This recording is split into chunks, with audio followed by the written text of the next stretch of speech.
Welcome back mga katambalan, mga hot topic and issue pag-usapan natin. Update po tayo kay Catherine Bernardo na kung saan nga po ay nasa bakasyon ngayon si Kat. At sa post nga po ni Kat sa kanyang social media account ay nag-post nga po ito na may caption na Lulu mine auntie she's back, Bernardo, Kat, Lulu and Benetton. At makikita din na nakapalumbaba doon si Catherine. At isa pa sa naging post doon ni Kat ay habang nakapalumbaba siya ay nandun yung napakaganda at napaka-cute na puting-puting aso na kung saan nga po ay kasama nitong si Kat.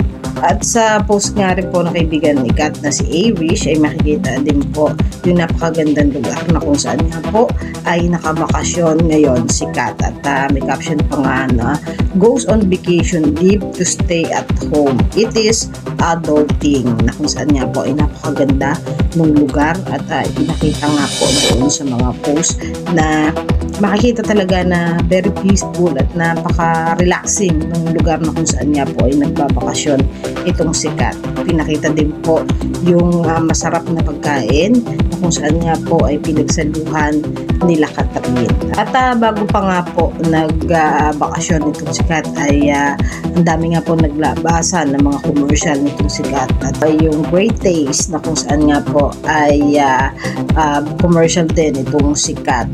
Yan po yung mga update natin ngayon kay Kat. Kayo mga katambalan, ano ang masasabi nyo? Comment lang sa comment section at pag-usapan natin. Yan ang mga hot topic and issue dito lamang sa Tambalang JK.